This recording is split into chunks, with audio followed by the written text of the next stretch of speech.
Assalamualaikum warahmatullahi wabarakatuh.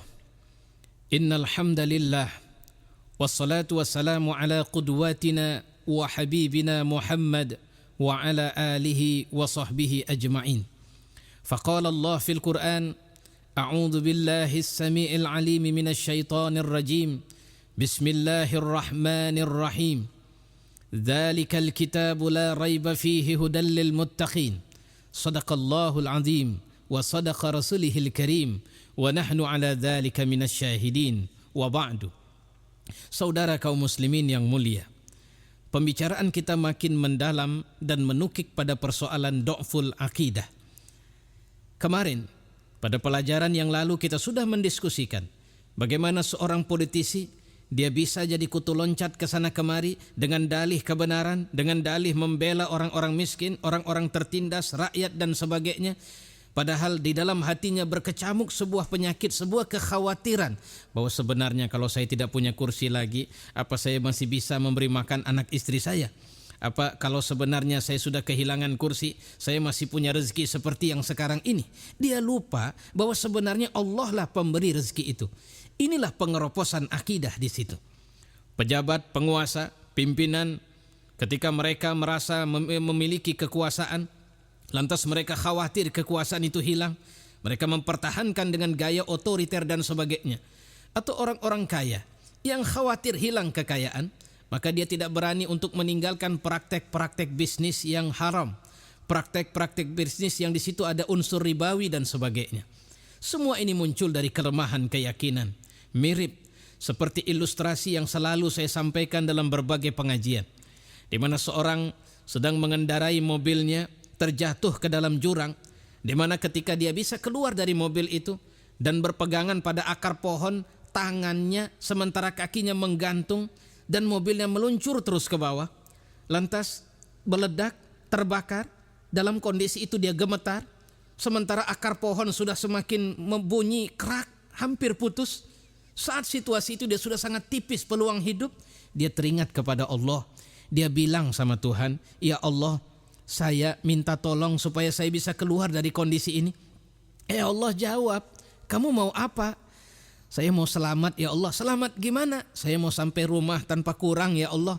"Oh begitu?" "Iya, saya percaya." "Kamu percaya saya Tuhan?" "Percaya Tuhan." "Kamu percaya saya bisa menyelamatkan kamu?" "Percaya ya Allah." "Kamu percaya bahwa kamu akan selamat tanpa sedikit luka pun karena sebab kekuasaanku?" "Percaya ya Allah." "Nah kalau begitu kamu lepaskan peganganmu pada akar itu." Inilah wilayah keyakinan. Dan inilah yang hilang dari kita. Melepaskan pegangan pada akar, melepaskan pegangan pada makhluk untuk hanya berpegang kepada Allah Subhanahu wa taala. Inilah yang lenyap dari kita. Bukan tidak mungkin lantas muncul celotehan kita, "Nah, kamu suruh saya lepaskan pegangan pada akar." Itu sama saja bohong. Saya khawatir kamu bukan Tuhan. Kamu mungkin saja iblis yang nyamar jadi Tuhan.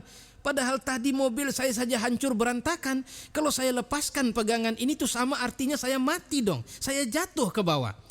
Padahal apa sulitnya bagi Allah? Bukankah Dia yang menghidupkan dan mematikan?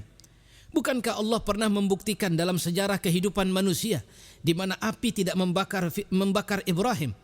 Bukankah Fir'aun yang mengira bahwa terjebaklah Musa di tepi Laut Merah, tapi ternyata Allah menjadikan laut itu membelah dan berubah jadi darat? Logika manusia tidak bisa mencerna itu. Tapi Allah memiliki kekuasaan yang jauh melampaui kemampuan logika manusia itu sendiri. Di titik inilah kelemahan sering terjadi. Betapa sering umat ini memang masih berdoa tapi tidak yakin bahwa Allah itu akan mengabulkan doanya. Betapa sering bencana demi bencana menimpa negeri kita, lantas kemudian kita berdoa, beristighfar, mohon ampun, melakukan zikir bersama, menangis di atas sajadah, tapi perilaku kita tidak berubah. Seakan-akan kita anggap Allah sudah maklum kalau kita sudah menangis, habis itu ya sudah, nggak urusan Tuhan lagi kehidupan kita. Saya cari makan bukan urusan Allah, saya senang-senang bukan urusan Allah. Padahal yang mulia jamaah, urusan kita buang air kecil tidak betul saja, itu kita bisa disiksa di dalam kubur. Urusan buang air kecil saja bisa buat repot di dalam kubur, apalagi urusan cari makan, apalagi urusan memimpin perusahaan, apalagi urusan memimpin negara, apalagi urusan mengajar umat ini. Semua apa yang kita ucapkan, semua apa yang kita lakukan, sengaja atau tidak sengaja, ada hisabnya nanti di hadapan Allah Subhanahu wa taala. Kaum muslimin yang mulia, kelemahan akidah menjadi sebuah pelajaran besar yang menimpa kita. Rumah-rumah umat Islam lebih sunyi dari rumah orang yang yakin bahwa ketika mereka mengimplementasikan ajaran agama ini, maka disitulah ada kekuatan. Ketika mereka menjadikan Quran bukan sekedar sebuah pajangan, tapi Quran hidup dalam hati mereka, menjadi mesin motivasi kerja mereka, maka disitulah kekuatan akan lahir. Tapi berapa banyak umat yang sanggup melakukan ini? Dan berapa sering umat yang malah menjadikan Quran sebagai kitab keramat, yang hanya didatangi di waktu dia sakit, yang hanya dibaca di waktu dia ada perlu, yang hanya dibaca ketika ada orang atau ustadz mengatakan bahwa ayat tertentu ini punya jampi-jampi atau punya nilai tertentu yang bisa buat orang kaya, yang bisa buat orang lebih cantik, maka ayat itu saja yang dia baca. Bukankah ini merupakan penyimpangan akidah yang luar biasa? Ditambah lagi kebiasaan syirik, tradisi-tradisi kufur yang terjadi di tengah-tengah kita. Perhatikanlah bagaimana ketika umat ini merayakan ulang tahun, apakah itu kemerdekaan negerinya atau ulang tahun mereka sendiri atau syukuran apapun, seringkali syukuran itu dilakukan dengan perilaku yang salah, perilaku yang tidak benar, dengan tindakan-tindakan yang sebenarnya membuat mereka makin dekat dengan murka Allah ketimbang ridho Allah. Bukankah cara mereka berpakaian adalah cara berpakaian yang menunjukkan betapa lemahnya akidah mereka? Bukankah pola bergaul kita sekarang ini adalah pola bergaul yang cenderung juga menunjukkan kelemahan kita daripada ikatan hati kita kepada Allah Subhanahu wa taala? Inilah masalah mendasar yang menimpa umat ini.